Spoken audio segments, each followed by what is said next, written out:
बोलिए शरमन भगवान महावीर स्वामी की। जब तक तन में सांसें चले। Play by USB drive. AUX mode. जब तक तन में सांसें चले, इस जीवन का दीप जले। गुरुदेवों के गुण गाइए, शुभ नाम हृदय में ध्याइए। जब तक तन में सांस चले, इस जीवन का दीप जले। जब तक तन में सांस चले, इस जीवन का दीप जले। गुरु ही ब्रह्मा विष्णु और महेश, गुरु बिना क्या जीवन में है शेष। गुरु ही ब्रह्मा विष्णु और महेश, गुरु बिना क्या जीवन में है शेष। पावन चरण पावन शरण, पावन चरण पावन शरण को पाकर हर्ष मनाइए। गुरुदेवों के गुण गाइए। जब तक तन में सांस चले, इस जीवन का दीप जले। जब तक तन सांस चले, इस जीवन का दीप जले। भगवंतों से बढ़कर है गुरुदेव, प्रभु से हमको मिलवाते स्वयं। भगवंतों से बढ़कर है गुरुदेव, प्रभु से हमको मिलवाते स्वयं। जब तक तन में सांस चले, इस जीवन का दीप जले। गुरुदेवों के गुण गाइए, शुभ नाम हृदय में ध्याइए। जब तक तन में सांस चले, इस जीवन का दीप जले। जब तक तन में चले, इस जीवन का दीप जले। गुरुओं की पद धूलि है अनमोल, शीश लगा कर अपनी किस्मत खोल। गुरुओं की पद धूलि है अनमोल, शीश लगा कर अपनी किस्मत खोल। शुभ भाव से और चाव से, शुभ भाव से और चाव से, गुरु भक्ति में खो जाइए। गुरुदेवों के गुण गाइए। जब तक तन में सांस चले, इस जीवन दीप जले। जब तक तन में सांस चले, इस जीवन दीप दीप जले। गुरु तो होते करुणा के अवतार, सारी सृष्टि है इनका परिवार। गुरु तो होते करुणा के अवतार, सारी सृष्टि है इनका परिवार। माता पिता बंधु सखा, माता पिता बंधु सखा, सब कुछ ही इन्हें बनाइए। गुरुदेवों के गुण गाइए। जब तक तन में सांस चले, इस जीवन का दीप जले। जब तक सांस चले, इस जीवन का दीप जले। गुरुदेवों के गुण गाइए। शुभ नाम हृदय में ध्याइए। जब तक तन में सांस चले, इस जीवन का दीप जले। जब तक तन में सांस चले, इस जीवन का दीप जले। गुरुदेवों के गुण गाइए। शुभ नाम हृदय में ध्याइए।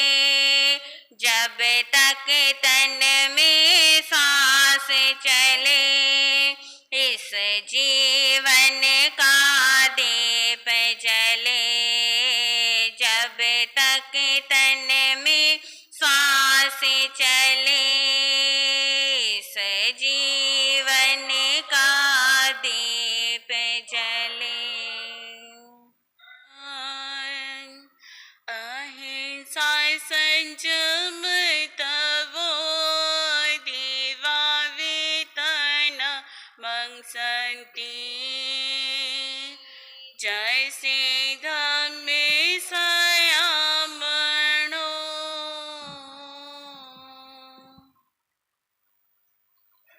सर्वज्ञ सर्वदर्शी श्रवण भगवान महावीर स्वामी के श्री चरणों में मेरा प्रोक्ष भाव से वंदन। परम साध्या, परम आराध्या, मेरे नैया के खेवैया श्रद्धेय गुंडी जी महाराज के श्री चरणों में मेरी वंदना। मंच पर विराजित ज्येष्ठ गुरु बहनों के चरणों में भी मेरे हृदय से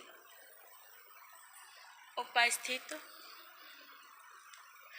धर्म प्रेमी बंधुओं, माताओं एवं बहनों, मैं गुंडी जी महाराज के श्री चरणों में रहकर जो कुछ भी ग्रहण कर रही हूँ, वही कुछ देर आपके सामने सुनाने का प्रयास करूँ। कुछ भी सुनाया जाए या कुछ भी बोला जाए, उससे पूरा प्रभु चरणों में भक्ति के उद्गार अवश्य रखना चाहूंगी। सभी मेरा साथ देने का प्रयत्न करें। सभी अपनी वाणी को भगवान की भक्ति में लगाएं। इस वाणी से प्रभु का गुणगान करें। मैं चंदन बन कर तेरे चरणों में लग जाऊं। मैं चंदन बन कर तेरे चरणों में लग जाऊं। मैं फूल बन कर तेरे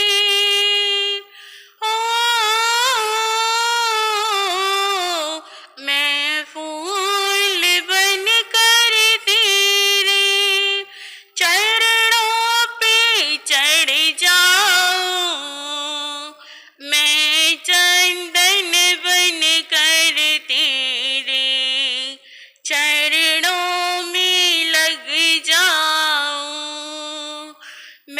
मैं चंदन बन कर तेरे चरणों में लग जाऊं, मैं फूल बन कर तेरे चरणों पे चढ़ जाऊं, मैं चंदन बन कर तेरे चरणों में लग जाऊं।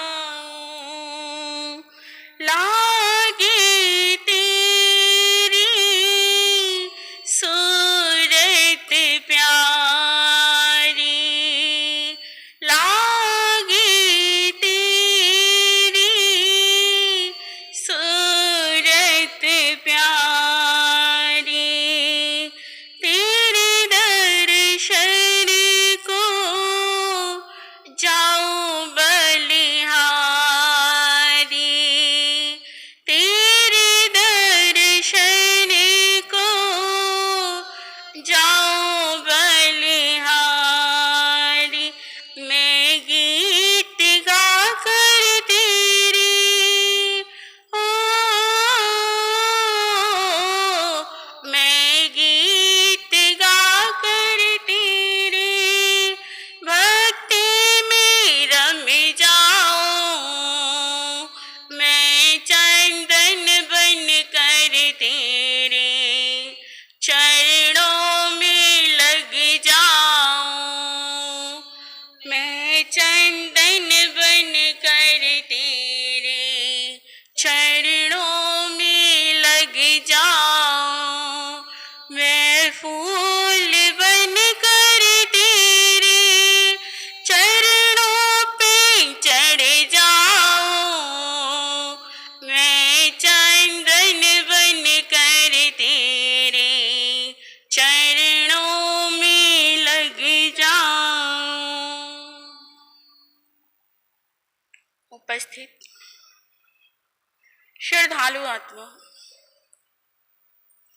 आप श्रवण कर रहे हैं भगवान की पवित्र पावन वाणी, सुन रहे हैं भगवान की वाणी, जिस वाणी से हमारे जीवन में पवित्रता आती है। भगवान हमें समझाते हैं, हमें सद्बोध देते हैं। हमें समझाते हुए ज्ञानी महापुरुषों ने कहा कि जो ये इच्छा है इसका कहीं भी आर पार नहीं है। इन इच्छाओं को कहीं पर भी विराम नहीं मिलता। जैसे आकाश का कहीं हमें छोर दिखाई नहीं देता, उसका सिरा हमें कहीं दिखाई नहीं देता, ऐसे ही हमारी यह इच्छाएं हैं जो हमारी कभी भी खत्म होने का नाम नहीं लेती। एक इच्छा को हम पूर्ण करते हैं, तत्पश्चात ही दूसरी इच्छा जागृत हो जाती है। इस प्रकार हम निरंतर इन इच्छाओं के जाल में फंसे हुए हैं। एक इच्छा को पूर्ण करते हैं, दूसरी जागृत हो जाती है, दूसरी को पूर्ण करते हैं, तीसरी जागृत हो जाती है। इसी तरह से हमारा जीवन गतिमान है। इच्छा कहो, आकांक्षा कहो, महत्वाकांक्षा कहो, यह सभी एक ही अर्थ के पहलू है। जैसे महत्वाकांक्षा हमारे मन में दूसरों से आगे बढ़ने की प्रक्रिया है। रहने को हमारे पास सुंदर मकान है, आराम से हम उसमें रह सकते हैं। खाने को हमारे पास पर्याप्त भोजन है और 2 रोटी आराम से मिल जाती है। पहनने को हमारे पास अच्छे वस्त्र हैं, परंतु फिर भी हम एक अंधी दौड़ में लगे हुए हैं। कभी चिंतन किया आपने, मनन किया क्या आपने कि हम क्या कर रहे हैं? किस कारण से हम निरंतर इस जीवन में गतिमान है, जिस जीवन से महाजीवन का सर्जन हो सकता था, जिस जीवन से हम महाजीवन को अपना सकते थे, जिससे कि आत्मा से परमात्मा बनने की हमें सामर्थ्य थी, उस जीवन को हम इस क्षणभंगुर जीवन को व्यर्थ के प्रपंचों में लगा रहे हैं, धन कमा रहे हैं, मानते हैं धन आवश्यक है, परंतु इतना आवश्यक होता है कि जितना हमें हमारे घर में समा सके।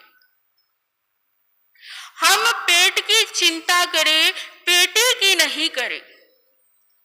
जब हमारा चिंतन इस ओर बढ़ जाएगा तो हम प्रभु के मार्ग पर पहला कदम रख सकेंगे।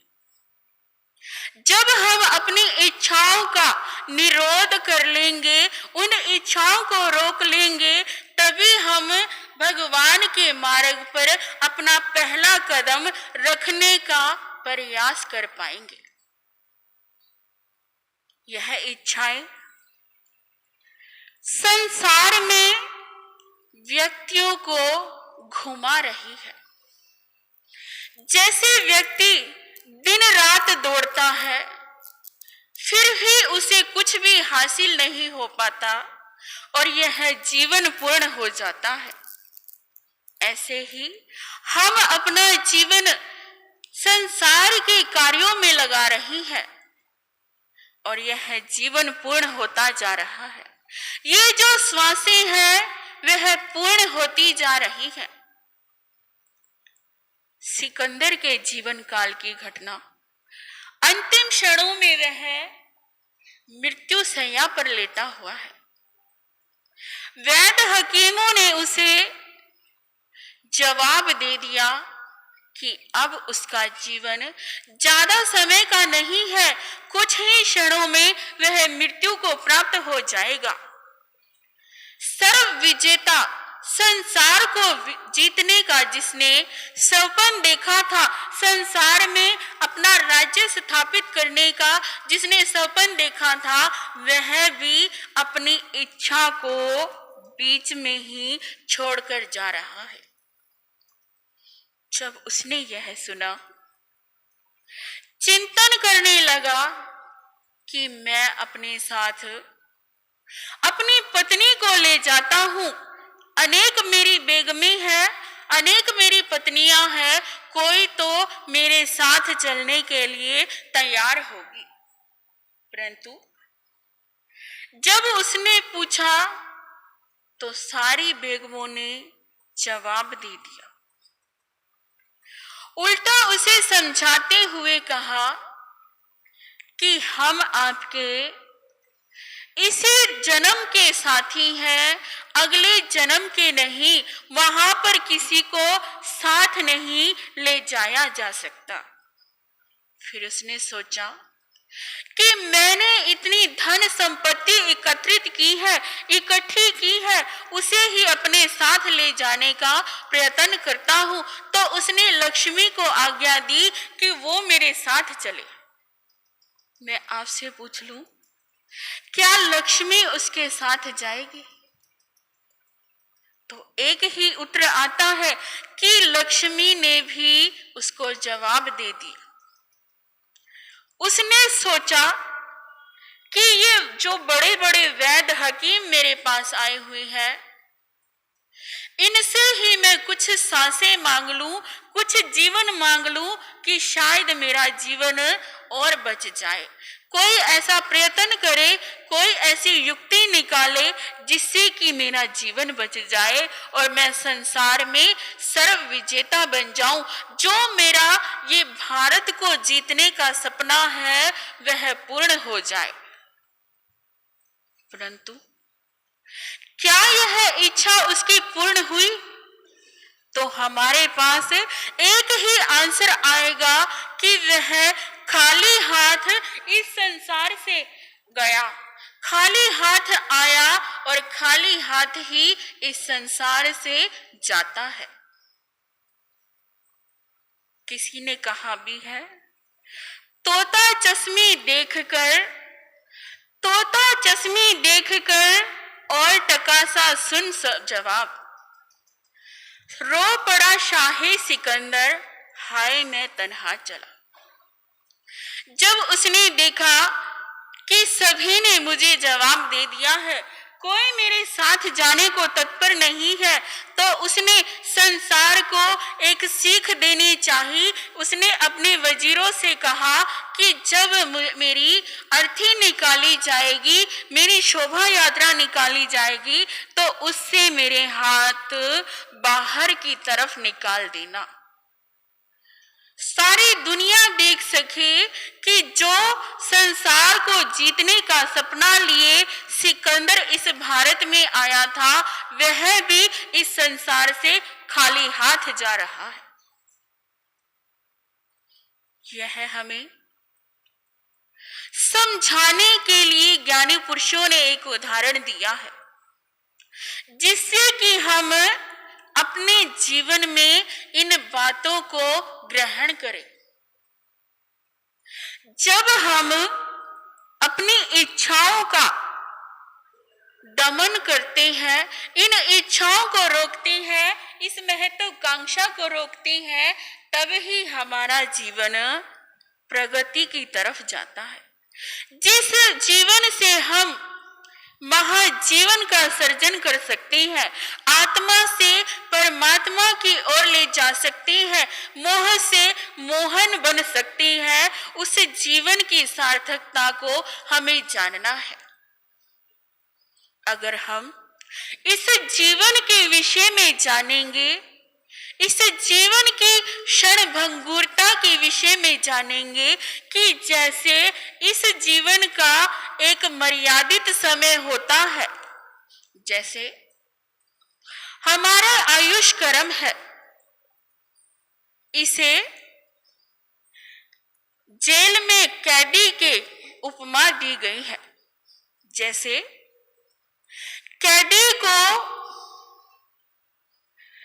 जितने समय की सजा सुनाई जाती है, वह उतने समय उस कैद में रहता है और फिर मुक्त हो जाता है। ऐसे ही हमारा यह जीवन है कि जितने समय की हमारी श्वासें लिखी गई हैं, जितना हमारा आयुष लिखा गया है, उतने ही क्षण हम इस शरीर को धारण करके रख सकते हैं। उसके पश्चात हम इस शरीर को छोड़ देते हैं। तो हमें भगवान की वाणी को सुनना है और उन शब्दों को अपने जीवन में उतारना है। जब हम भगवान की वाणी को, भगवान के शब्दों का अर्थ समझ जाएंगे, तो हमारी इच्छाएं स्वयं ही वहां पर रोक लगा देंगी। एक बार एक गरीब व्यक्ति गरीबी से दुखी होकर एक पर्वत की चोटी पर आत्महत्या करने के भाव से चढ़ जाता है। उसे नहीं पता था कि यह जीवन कितना अनमोल है। इस जीवन को पाने के लिए देवता भी लालायित रहते हैं, देवता भी इच्छा रखते हैं। वह इस जीवन को ऐसे ही गंवाने जा रहा था। जैसे ही उसने छलांग लगाने के लिए एक पग आगे बढ़ाया, उसी क्षण पीछे से आवाज आती है कि रुको, वहीं ठहर जाओ। जब उसने पीछे मुड़कर देखा तो एक सिद्ध योगी एक शिला पर बैठे हुए थे। वह उसे रोक रहे थे। जैसे ही उसने किसी महात्मा को देखा तो फटाफट भागकर उनके चरणों में गिर जाता है। अपनी दुख भरी कहानी उन महात्मा को बताई कि जीवन इतना दुखी हो गया है कि सुबह खाती है तो शाम की चिंता पड़ जाती है और शाम को खाएं तो अगले दिन की चिंता पड़ जाती है। खाने को हमारे घर पर कुछ भी नहीं है, अपने परिवार का पालन पोषण नहीं कर पा रहा हूँ, अच्छी प्रकार से उनको भोजन भी नहीं दे पा रहा हूँ। इस कारण ऐसे जीवन से क्या लाभ। महात्मा ने समझाया कि भाई, यह जीवन तुम्हें पता नहीं कितने जन्मों के पुण्य इकट्ठे हुए होंगे जिसके कारण तुम ये जीवन पा सके हो। जरा संसार की तरफ दृष्टि घुमाकर देखो। किसी को पूर्ण शरीर नहीं मिला, किसी के हाथ है तो किसी के पैर नहीं है, किसी की आंखें नहीं है तो कोई वाणी से वंचित है, और तुम्हें तो यह पूरा जीवन, पूरा शरीर, पूरी इंद्रियां पूर्ण रूप से प्राप्त हुई है। फिर उसने कहा, आपकी बात सत्य है, आप सत्य कह रहे हैं, पर कहते हैं कि जो ये पेट की भूख होती है उसे मैं कैसे शांत करूं, जीवन का गुजारा कैसे करूं, कुछ नहीं खाऊंगा तो कैसे भगवान का भजन कर पाऊंगा। महात्मा अनेक सिद्धियों के धारक थे, अनेक सिद्धियां उन्हें प्राप्त थी। उन सिद्धियों के बल से उन्होंने एक शंख का सर्जन किया, एक शंख को बनाया जिससे कि वह कुछ भी प्राप्त कर सकता था, और उसने वह शंख उस व्यक्ति के हाथ पर रख दिया और कहा कि जो कुछ भी तुम इससे प्राप्त करना चाहोगे वह तुम्हें प्राप्त हो जाएगा।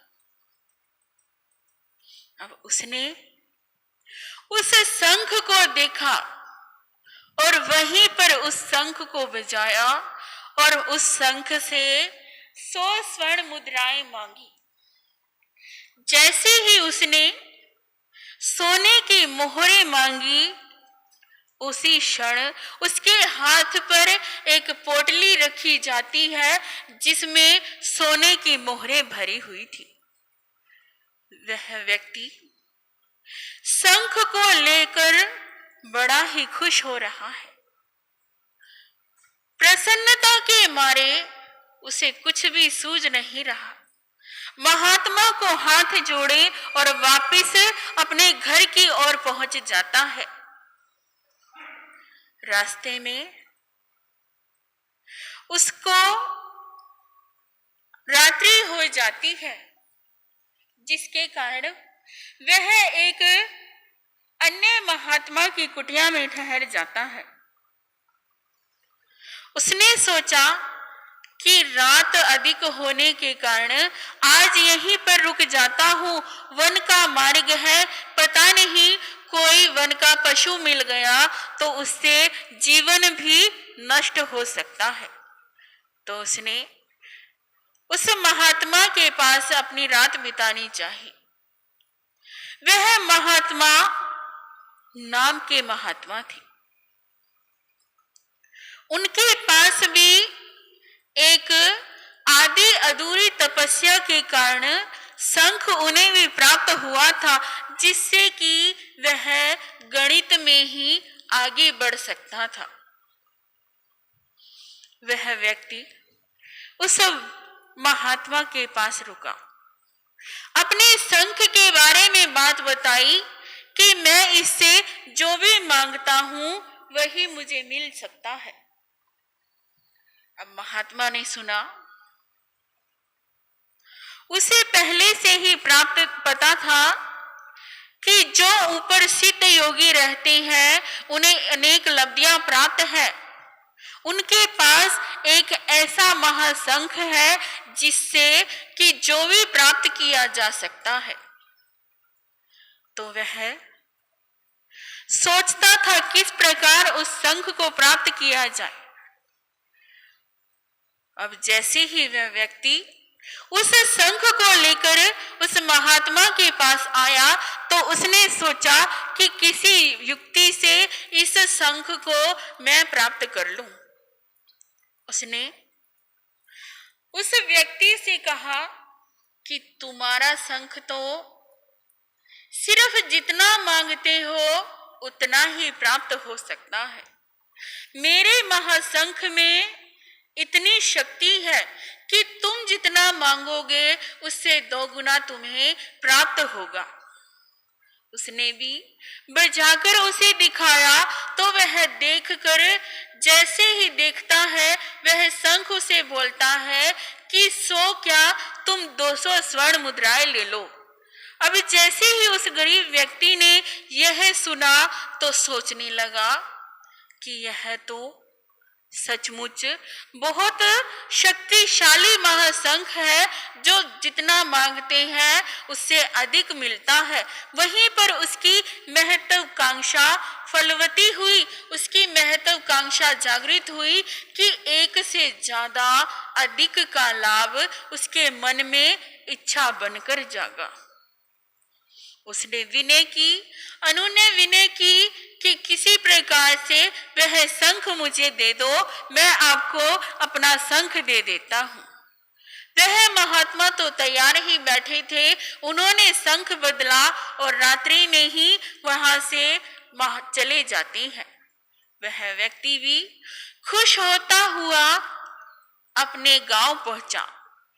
पत्नी को जाकर सारी घटना बताई। जैसे ही पत्नी ने यह सुना तो सुनकर खुश हो जाती है और कहने लगी कि मुझे भी इसका चमत्कार दिखाओ। व्यक्ति ने उसे बजाकर जैसे ही दिखाया तो उससे 100 सोने की मोहरें मांगी, परंतु मिलने वाला कुछ नहीं था। उस शंख ने 100 से 200 की संख्या बढ़ाई। फिर उसने कहा कि तुम 200 ही दे दो। फिर उस शंख ने कहा कि 400 ले लो। इस तरह से वह व्यक्ति कहता रहा कि चलो 400 ही दे दो। तो उसने कहा कि 400 क्या तुम 800 ले लो। अब वह व्यक्ति खिज जाता है और खिजकर कहने लगा कि तुम 800 ही दे दो, परंतु देव तो कुछ। अब जैसे ही उस शंख ने यह सुना तो कहने लगा कि मैं कुछ देता नहीं, मेरा तो सिर्फ गणित में संख्या बढ़ाने का कार्य है, मैं कुछ देता लेता नहीं। अब जैसे ही उस व्यक्ति ने यह सुना तो सिर पकड़कर बैठ जाता है कि एक से अधिक पाने की इच्छा में मैंने अपना शंख भी गवा दिया। ऐसे ही दशा आज हमारी हो रही है। जब हमें एक का लाभ मिलता है तो हमें और अधिक पाने की इच्छा जागृत होती है। जैसे जैसे हमारा लाभ बढ़ता जाता है वैसे वैसे हमारी इच्छाएं बढ़ती जाती हैं। यह उदाहरण ज्ञानी पुरुषों ने हमें समझाने के लिए कहा कि जिस प्रकार हम इस संसार में कार्य कर रहे हैं, यह जीवन हमें मिला है इच्छाओं को बढ़ाने के लिए नहीं, इच्छाओं को कम करने के लिए यह जीवन मिला है। अगर हम इन इच्छाओं को कम करेंगे, संसार की मार्ग को छोड़ेंगे, प्रभु के मार्ग पर अगर हम अपना कदम बढ़ाएंगे, तभी हमारा है जीवन सार्थक हो सकेगा। अब श्रद्धेय आराध्य श्री अक्षिता जी महाराज आपके सामने अपने विचार रखेंगे। इन्हीं भावों के साथ जय गुरुदेव। जय गुरुदेव। मेरा कब होगा कल्याण, मेरा कब होगा कल्याण, यही चिंता सताती है। कब पाओगे सीधे स्थान, कब पाओगे सीधे स्थान, यही चिंता सताती है। मेरा कब होगा कल्याण, यही चिंता सताती। अनंत अनंत ज्ञान के निकेतन ज्योतिर्मय शमन भगवान महावीर स्वामी के चरणों में मेरा भावभीनाव वंदन नमस्कार। परम श्रद्धा परम आराध्या मम जीवन निर्मात्री पूजा गुरनी मैया के पावन चरणों में मेरा अनंत अनंत वंदन। उपस्थित धर्मानुरागी बंधु, मैं गुरनी जी महाराज के चरणों में रहकर जो कुछ भी अंगीकार कर रही हूँ वही कुछ देर आपके समक्ष सुनाने का प्रयास करूंगी। हमने अपने जीवन के अंदर श्रद्धा की सर्च लाइट को जगाना है। जब हमारे जीवन के अंदर वो सर्च लाइट आ जाएगी तो हमें अपने आप ही मंजिल मिलती चली जाएगी, क्योंकि श्रद्धा एक ऐसी सच्ची लगन है, ऐसी सच्ची भक्ति है जिसके भी जीवन में आ जाती है, समझो उसका बेड़ा पार हो जाता है। चाहे वो बाह्य जगत है, अभ्यंतर जगत है, लेकिन श्रद्धा के बिना, भक्ति के बिना हम अपने जीवन का कल्याण नहीं कर सकते। अगर आपने कोई भी कार्य करना है, कोई बिजनेस शुरू करना है, तो आपको अपने परिवार में पिताजी की किसी ना किसी की सपोर्ट चाहिए, किसी की हेल्प की जरूरत पड़ती है। लेकिन अगर अध्यात्म के क्षेत्र में आपने आगे बढ़ना है, धर्म के क्षेत्र में आगे बढ़ना है, इसके लिए सिर्फ आपको अपनी अंतरात्मा को जागृत करना होगा, देव गुरु धर्म के प्रति सच्ची श्रद्धा को जगाना होगा। इससे ही आप अध्यात्म के क्षेत्र में आगे से आगे बढ़ सकते हो। लेकिन ऐसा नहीं कि जिस प्रकार गर्म लोहा है, अगर उस पर एक बूंद पानी डालते हैं तो वो पानी टिकता नहीं है। इसी प्रकार हम गुरुदेवों की वाणी सुन रहे हैं, भगवान की वाणी को श्रवण कर रहे हैं। आज सुना, इधर से सुना और उधर से निकाल दिया, तो इसका कोई फायदा नहीं होगा, कोई महत्व नहीं होगा। तो अंतर के हृदय से अपनी आत्मा को जागृत करना है। अनेक ऐसे इतिहास में उदाहरण आते हैं, ऐसे अनेक वर्णन आते हैं जिसे सुनकर, जिसे पढ़कर हमारे शरीर के रोंगटे खड़े हो जाते हैं। क्या सच में ऐसा भी हो सकता है? ऐसे ऐसी महान आत्माएं हुए हैं कि जिनके अंदर ऐसी अटूट श्रद्धा और भक्ति थी। राजा कुमारपाल, नवरात्रि के दिन चल रहे थे। रात्रि के अंदर देवी ने दर्शन दिए। कुमारपाल राजा बैठे हुए थे। उन्होंने देखा कि आज देवी का पधारना कैसे हुआ। तो वो देवी ने क्या कहा कि तुम्हें अपने कुल की रक्षा के लिए अगर इस धन को बचाना चाहते हो तो तुम्हें बलि देनी पड़ेगी।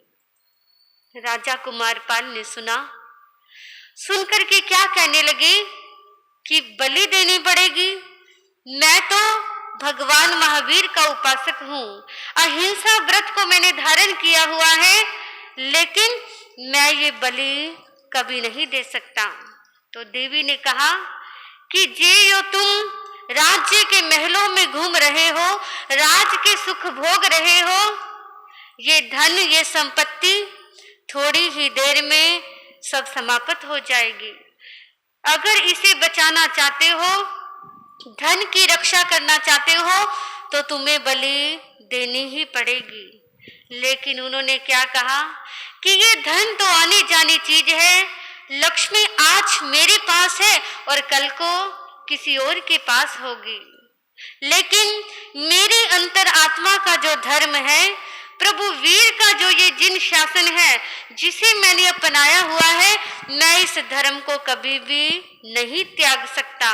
ये मेरे अंतम में, मेरे रोम रोम में समाया हुआ है और मैं इसको कभी अपने से जुदा नहीं कर सकता। तुम मेरे शरीर को मार सकते हो, मेरे टुकड़े टुकड़े कर सकते हो, लेकिन मेरी आत्मा का कुछ भी नहीं बिगाड़ सकते हो, क्योंकि ये धर्म तो मेरी आत्मा में समाया हुआ है। देखिए, अगर ऐसी श्रद्धा, ऐसी भावना हमारे मन के अंदर भी जागृत हो जाए कि चाहे कितनी आंधी तूफान आ जाए, कितने संकट आ जाए, लेकिन हमने कभी डगमगाना नहीं है। लेकिन आज क्या होता है, थोड़ी सी मुसीबत आई, थोड़ा सा संकट आया, थोड़ा सा बिजनेस में नुकसान हो गया, घाटा लग गया, तो सबसे पहले क्या मन में आता है कि मैं इतना धर्म ध्यान करता हूँ, इतनी समाइके करता हूँ, इतने वर्ष हो गए गुरुओं के दर्शन करते हुए, लेकिन मुझे फिर भी कुछ नहीं मिला, मेरे साथ ऐसा क्यों हुआ।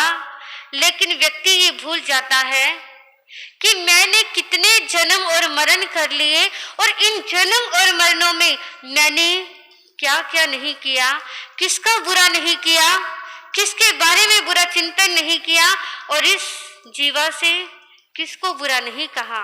ये व्यक्ति भूल जाता है और जब कर्मों के भुगतान का समय आता है तब व्यक्ति रोता है, चिल्लाता है और ये भूल जाता है कि ये मेरे ही कर्मों का फल है और क्या सोचता है कि भगवान ने मेरे साथ आज ऐसा किया।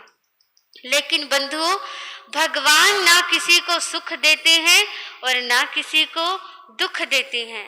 ये तो हमारी आत्मा का जो किया हुआ है, हमने जो कर्मों के बंधन किए हैं वही हमें भोगने पड़ते हैं। तो बंधुओं, ये श्रद्धा जिसको हमने अपने जीवन में जागृत करना है, क्योंकि कहा गया है इमं शरीरं अनित्यं, अर्थात ये शरीर हमारा अनित्य है, ये शरीर नाशवान है, ये यहीं पर रह जाने वाला है, ये शरीर अंतिम समय में हमारे साथ नहीं जाने वाला, ये यहीं पर रह जाएगा और हम पूरी जिंदगी इस शरीर में लगा देते हैं। क्या खाना है, क्या पहनना है, क्या कमाना है, लेकिन ये भूल जाते हैं कि जिस आत्म तत्व ने अगले जन्म में भी हमारे साथ जाना है, क्योंकि ये शरीर तो एक किराए का घर है, हमें मिला है पता नहीं कितने वर्षों के लिए, किसी को 20 वर्षों के लिए, किसी को 50, 70, ये हम नहीं जानते कि ये शरीर, ये किराए का घर कितने दिनों के लिए मिला है। आप लोग भी कहीं बाहर घूमने के लिए चले जाते हो, किराए से कमरा लेते हो, वहां ज्यादा से ज्यादा कितने दिन रहते हो। आपको पता है कि इस घर के अंदर, इस कमरे के अंदर हर अच्छी से अच्छी चीज मौजूद है, सभी बढ़िया से बढ़िया साधन लगे हुए हैं, लेकिन फिर भी आपको उन साधनों के प्रति कोई अटैचमेंट नहीं होती, कोई लगाव नहीं होता, क्योंकि आप जानते हो कि ये किराए का कमरा है और हमें छोड़ करके जाना ही है। इसी प्रकार जब आपके मन के अंदर, आपकी आत्मा के अंदर ये विश्वास जागृत हो जाएगा कि ये शरीर भी हमारा एक किराए का घर है और इसे भी एक न एक दिन छोड़ करके जाना ही है, ये सच्ची श्रद्धा, ये विश्वास जब आपके मन में जागृत हो जाएगा तो आप भी उस प्रभु के शासन में धीरे धीरे प्रवेश करते चले जाएंगे। तो बंधुओं, आपने भी अपनी आत्मा को जागृत करना है और सच्ची श्रद्धा को सच्चे मन से भावों को अपने जीवन के अंदर लेकर के आना है।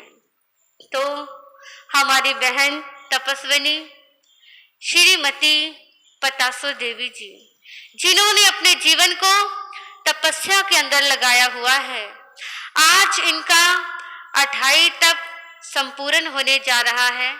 तो हम सभी ने आज मिलकर इनके तप की अनुमोदना करनी है कि हम भी ऐसे तप को अपनाएं। तो इनके तप के लिए कुछ पंक्तियां सभी मिलकर साथ बोलेंगे। 28 व्रत की है साधना, 28 व्रत की जीती तपस्या हार गई रसना,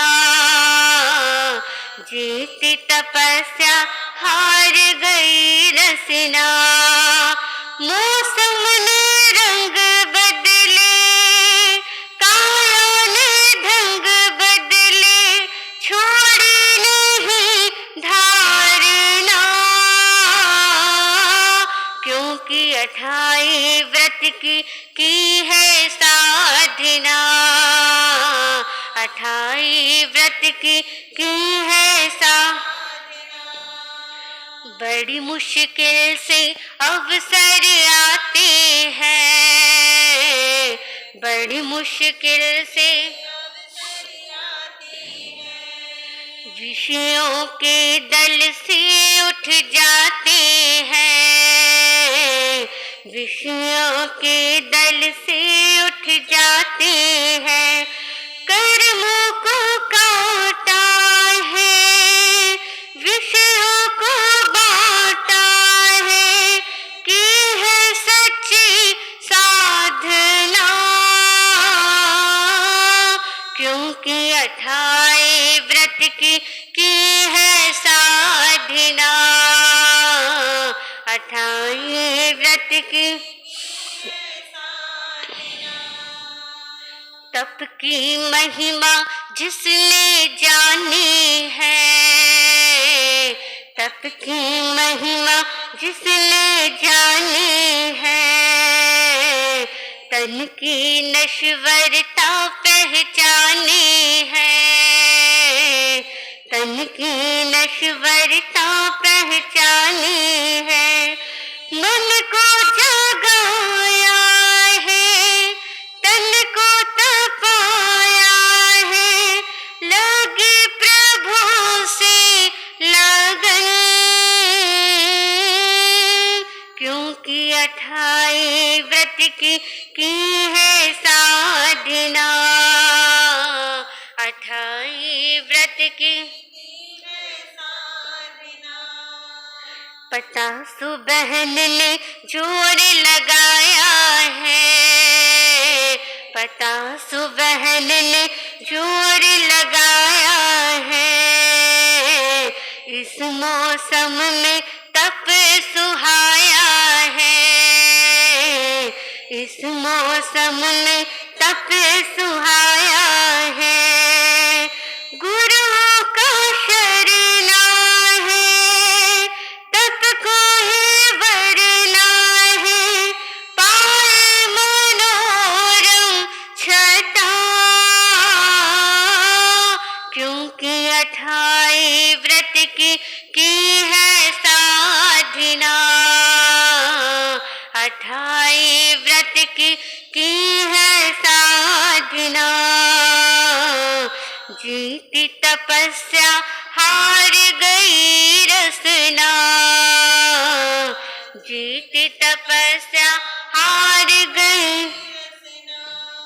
मौसम ने रंग बदले, काया ने ढंग बदले, छोड़ी नहीं धारणा, क्योंकि 28 व्रत की है साधना,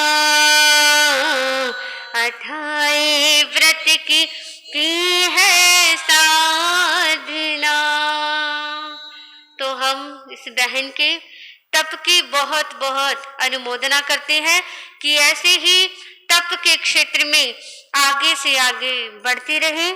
तो अब जो भी भाई बहन और आगे तप के क्षेत्र में बढ़ सकते हैं तो वो अवश्य ही अपने जीवन को तप के क्षेत्र में लगाए। तो ये तप की श्रृंखला तो अभी आगे चल रही है, तो किसकी चल रही है, कौन सी तपस्या चल रही है, ये समय आने पर आपको बताया जाएगा।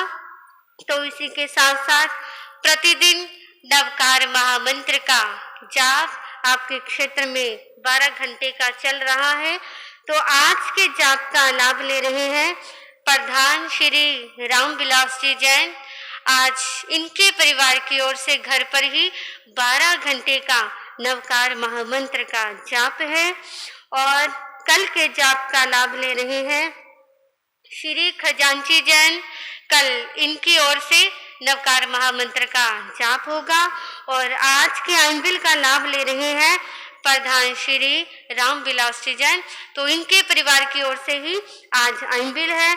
और कल के आइंबिल का लाभ श्री खजांची जी जैन, कल इनके परिवार की ओर से ही आइंबिल होगा। तो सभी ज्यादा से ज्यादा जाप और आइंबिल के अंदर अपना नाम अवश्य लिखवाएंगे। कल की सूचना आपको दी गई थी कि कल रविवार है और आप सभी ने ज्यादा से ज्यादा रौनक लगानी है और सभी भाई और बहनों ने समाई करनी है। और अपने साथ बच्चों को कल जरूर लेकर के आना है, क्योंकि बच्चों का भी कल समायिक दिवस है। और जो बच्चे समाई करेंगे उनको कुछ ना कुछ उपहार अवश्य मिलेगा और लकी ड्रा भी निकाले जाएंगे। सभी समय पर जरूर आने का प्रयास करें। तो आज की सभा के अंदर चरखी दादरी से हमारे भाई साहिल जैन जी आए हुए हैं, जो बहुत ही गुरु जी महाराज के प्रति श्रद्धा भक्ति एवं भावना रखते हैं। तो जो उस दिन जन्म दिवस पर प्रभावना और लकी ड्रा थे वो इनके ही परिवार की ओर से थे। तो ऐसे ही इनकी गुरु चरणों के प्रति श्रद्धा और भक्ति भावना बनी रहे। तो आज का नियम, आज आप सभी ने नमो लोय सब साहुनंग, नमो लोय सब साहुनंग ये माला करनी है। और आज का नियम, आज किसी ने भी ऊपर से नमक डाल करके नहीं खाना, चाहे वो कुछ भी हो, चाहे सलाद हो, चाहे सब्जी हो। गुरु के आगे से मंत्र सुनने पड़े, त्याग बो से। श्री चत्तारी मंगलं गरिहंता मंगलं सिद्धा मंगलं साहू मंगलं केवली नतो धमो मंगलं चत्तारी लोगुत्मा अरिहंता लोगुत्मा सिद्धा लोगुत्मा साहू लोगुत्मा केवली नतो धमो लोगुत्मा चत्तारी शरणं गच्छामि अरिहन्ते शरणं गच्छामि सिद्धे शरणं गच्छामि साहू शरणं गच्छामि केवली नतो धमो शरणं गच्छामि। अरिहंतों का शरणा, सिद्धों का शरणा, साधुओं का शरणा, केवली प्रोपित्या धर्म का शरणा। ये चार शरण दुख हरण जगत में और ना शरणा कोई होगा। जो भव प्राणी करे आचरण उसका अजर अमर पद होगा। उसका सदा ही मंगल होगा। बोलिए श्री शांतिनाथ भगवान की जय।